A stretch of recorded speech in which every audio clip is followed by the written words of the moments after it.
Ross, can you talk us through how the course was, the start? Yeah, really thrilled. We spoke about, we just thought as a club that we'd like to all challenge ourselves a little bit more with some external development, and well, leadership starts at the top. So as senior coach, it was fantastic to go away for over a week at Harvard Business School and immerse myself in a course. I think a few other AFL coaches have done it, but basically, there's 100 people on the course, and all around the world. So yeah, to talk with other CEOs, share their experiences and their leaderships, and do some intense study. I really enjoyed it, and I think it would be beneficial personally and professionally. Are there any changes that you'll make to your coaching style from that course specifically? Oh, no, it wasn't a coaching course. It was leadership development. Yeah, so look, there's certainly takeouts and things like that, but I think what will happen is you get some learnings. You just, stress under load equals growth. So yeah, I was out of my comfort zone and I was loaded up, and I feel like in some ways I'll grow, but that's yet to be determined specifically, where that applies. Very buoyant mood in the background. Yeah, it's fantastic. Yeah. What did you make of the season and the troubles that came off the field, and how were you told about it, and how did you deal with it being so far away?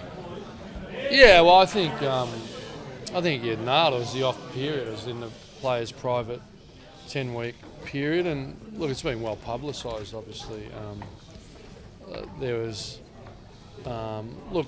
I've been here, I think it's 5 years now, and clearly I've heard the headlines thrown about, and culturally, but cultures are built over a long period of time. Really, for 4.5 years, basically, we're pretty much, for want of a better term, incident-free. But certainly in a period in the off season, there's been a couple of situations that haven't pleased us, but are before the court, so I really can't comment. But obviously there's some concern from the club, but we support our players as much as we can. But clearly there's boundaries in society that if you break, or have deemed to have broken, or alleged to have broken, that it escalates well beyond us. So our basic premise is right from wrong, and civility costs nothing, and that's really what to my kids at home and my players. So and you're always, whether you realise it or not, representing your members, your sponsors, your directors, all of us come under the banner. So clearly there's some disappointment, but we'll work our way through in the course of time and let it all play out. But we are vibrant, we're training really hard. I've been away for 2.5 weeks or 2 weeks, whatever it was, and come back in, they're training well. We feel like we've aligned ourselves. I spoke, public at the best and fairest. There were some hard decisions with some great warriors for us and great people that we've deemed to let go, that are great to get an opportunity, Mzungu, De Boer, Savani and Barlow, to allow what we started last year to continue, which is Darcy Tucker, Lockie Weller, Connor Blakely, Ed Langdon. They're all thriving, and but we also spoke about aligning, just getting back to some basics really. We talk about fit, available, on the same page. We felt like in some areas we analysed our running was a little bit down. We certainly weren't available through circumstance as well, through injury, and we weren't as cohesive on the field under pressure as we'd like to be. So when I talk about getting back to our basics and the players, that's what we're talking about, and you can just see that simplification has made them quite vibrant. Have you spoken to Shane Yarran personally, and do you think he'll play for Fremantle again? Well, what I have done, I've spoken to both players, and clearly one of Shane's incidents was well before he was drafted, that he's working through, and certainly there was one in the off season, and I've spoken to Michael. Those conversations are private, and I'm not here to speculate. I like the process. Everyone's allowed due process, really, and natural justice, really. So I think it'd be remiss of me to speculate, except to reiterate, really, Shane has taken a leave of absence. He's got a program in the background where he's got some support, and he has to work his way through that. Have you had to reiterate the club's values or what they sort of stand for to the players, just in light of what has happened in the last month or so? Well, I think what you find is the leaders do that. As I said, we're really proud of our on and off field performance for a long period of time, and obviously our on field slipped last year.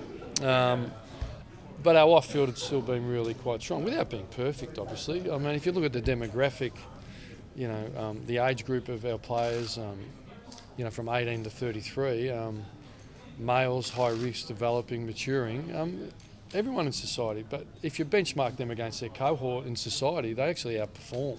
They exceed expectations. So ideally they don't come along, they have come along, we'll deal with it, and we'll aim to, you're only as good as your next moment. So all of us need to put our best foot forward from here. For one of those players to be in the leadership group, how much does that erode the messages coming from there? Well, I don't think it erodes the message. I mean, when you talk about erosion occurs over a long period of time, doesn't it? The water takes a long period of time to erode away strong structures and soils. It doesn't happen with one lap of a wave or one incident. So we feel, our leadership group is quite strong. Obviously, you're referring to Michael Johnson, and as I said, it's not pleasing, and ideally it didn't happen. But again, it's before the courts. I think there's a fair bit to play out here and work through. But again, it's not pleasing. Ross, does his position in the leadership group need to be looked at all, or are you happy with him still in there at the moment? Well, everyone gets looked at. We always have a vote at the end of the year based around what we'd like to model and defend. So I don't think you have to be a genius to work out it's not ideal, and Michael would say that. Do you have an influence on the leadership group, though? I know it's a player's vote, but do you have a personal influence? Well, the coaches get a vote, but no, it doesn't carry any more weight than the players. I'm a part of the system. But the key is Ray McLean and his education process, so they understand what they're voting for, is really important. We think we get that right. And again, we're not perfect, no system is. But if that was wholly misaligned, well, clearly we would all put our hand up, because the standards you walk past in the hallway are the standards you accept. So, we'll work through that in the fullness of time. But I'd like to reiterate, I understand the sensationalism of it, but out of the course you learn, bad negates good. So you can do 98 good things, and if you do 2 things that don't look great, human nature is to focus on the bad. So what I'm here to tell you is there's 98% going right here. They're vibrant, they're training hard. Fife's on the track, Money's on the track. We're really thrilled with our training period. That's been well documented, as much as that needs to come to life. And, we really got the player we targeted with our first pick, a young tall, we've brought height through. So, we've rearranged our coaching staff, these new roles, everyone's enthusiastic, but so you should be at this time of year. And I've come back, jumped off the plane and walked into a really vibrant, enthusiastic leadership group and playing group, and we're getting back to basics and working really hard. Will that Fife's future have any impact on how the captaincy is voted upon? Yeah, only if you've got no integrity or congruency between what you say and do. So I think we have plenty of integrity and congruency here, so the answer's no. Ross, what about Zach Clark? How much of the season will he miss? I got no idea really. That happened while I was away. He was in the gym. He's obviously had ongoing knee issues and complications, and he's hurt a ligament in his patella, so he's gone in and had surgery. They're talking about 6 weeks before he's back and mobile and moving and rebuilding. So obviously it's not ideal. It's an operation on top of an operation. And how much do you know about Harley Bennell and his situation? Yeah, I know a lot. I got an email updated. Greg Mullins, our physio, is over with him. He's with the Hans Wolfenmuller, I think. I can't get it. It's a difficult one. But look, he treats the best in the world. So Usain Bolt, Kobe Bryant. And we got some email through about the treatment, and it was really, really positive about he's identified, he thinks it's this and this. I'm going to do this and this. And so it was a really positive email. I got that out of Munich last night. So without going into the detail, yeah, we're really optimistic. And a few AFL players have been over there. I think Max Rook, I think Reid from Collingwood when he had sort of hiccups. And he's world class. We tried to get Harley in there earlier, but the doctor was involved in their Olympic or the World Cup, one or the other, I can't remember. So unfortunately we couldn't get in there first time, but we've persisted, and our aim is to give our players the best treatment possible. Harley's really bought in here, he's trained hard. I know there's a lot of speculation, which isn't ideal, and we understand where that comes from. So yeah, he's really confident he'll be playing. You mentioned that speculation. Are you surprised that people were talking about his off-field behaviour when he hadn't ostensibly done anything wrong? It's just nothing surprises me. Nothing surprises me in where it comes from. But you make your bed, you lie on it. Clearly, he's had a checkered history previously, so it doesn't take much to catch fire. Do you know what I mean? So we understand that, but you know. But you're confident he's doing the right thing off the field. That's it. Well, I can only judge people they put in front of me. We don't tail people around. But again, they're young people with a high demand, high stress, high anxiety, and I mean, the media is a really important part of the game, and without that and the television and our broadcasters, we're not all in the position we're in. So that's the good. The bad is that stress and anxiety can put a lot of pressure on a lot of people. That spotlight and that heat that our people, young men, aren't really fully equipped. So as a club, we like to support that, and at times they'll slip, and we like to realign them. I think there's a strong history, particularly within this state, of people needing support.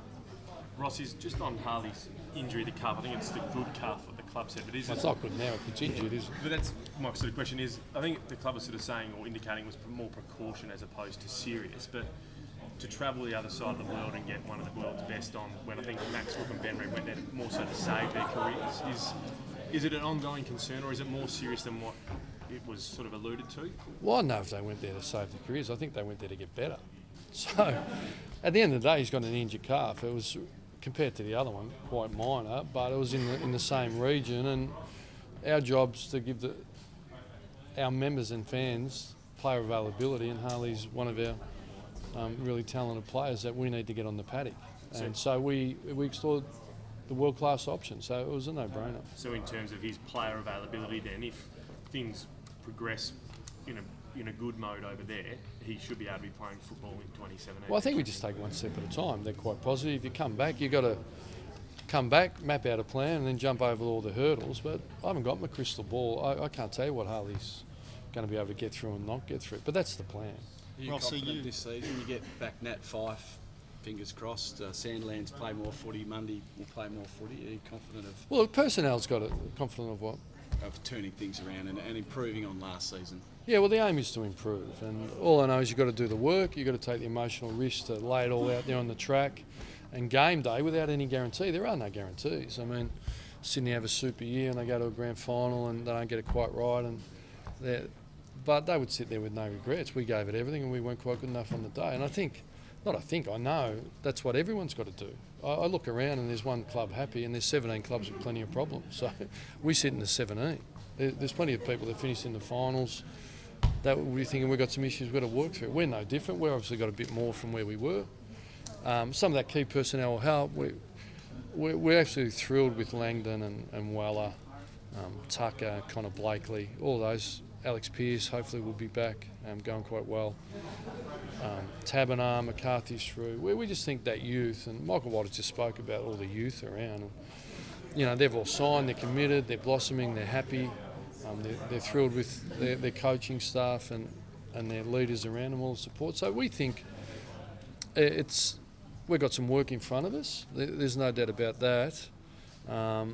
But we see real possibility for ourselves. What that exactly looks like, I've never made predictions. All I know is you've got to do the work and give yourself the best chance. So I'm committed, our leaders are committed, and we just want to really get back to basics and train really hard and give the effort that we've been renowned for giving. But we understand it was a transition last year. So we're not putting it, we see great possibility for ourselves, and so we should, but we're just going to keep persisting and working till we get there. Is that round 10? Is that 2018, 17, 20? I'm not too sure, but I know we're working really hard. On the players that you traded in, Ross in particular, Cam McCarthy, you're pretty happy with their output? So yeah, well, I haven't been around. I can only go on the feedback, but he's training really well. He has the key to having a good year is to get on the track. We know that. So I think one of the players, I forget, did a meeting, described him as a beast. It might have been Ballas. It might have been someone, one of our leaders. So he's training, he's settled. It was well documented that he struggled without his family support around him and his sisters. So fortunately for us, that he fell into our lap in a real sense. He's connected to Fremantle, South Fremantle, it's working out well. But again, Cam's got to get a kick, So, but he's giving himself every chance. Ross, just on the game plan, what is sort of Freo going to be looking like this year compared? I think there was quite significant changes to the game plan at the end of 2015. Yeah, it's always difficult to learn some new concepts and to deliver them under pressure. So, we'll aim to keep some of that. There's some areas we stifled ourselves, but we want to get back to being a really effort-based, not really trying to play the talent game. I think there's a great model for everyone. I think the system's changed. I think for both WA clubs in particular, you really had to finish top 2, and even top 4 was difficult. It's still difficult, but with the new system in place, that bye, and you can certainly finish 6th and 5th and get a home final and be refreshed. It was very difficult to not be in the top 2 and travel and play sudden death finals. We found that in 2012. So I think that there's a new paradigm of what you need to achieve to open up your premiership window. And for us, 2 clubs that travel the most, as much as not an excuse, over time it's an accumulative effect. And we just think that there's a greater opportunity than there's ever been for the 2 WA clubs. So do you go maybe back a little bit more defensive-minded? No, I've never walked in and said I'm defence or offence. We try and just compete and tackle and use it well. So, we're trying to play both sides of the ball. But I think you can see the Bulldogs averaged 84 points for the year. I think they were 12th attack. They got it right in a couple of finals, but I think the grand final's pretty low scoring. You can correct me if I'm wrong, and everyone nailed it as a great grand final. So, beauty's in the eye of the beholder, isn't it? Sometimes it's just the story that gets the excitement.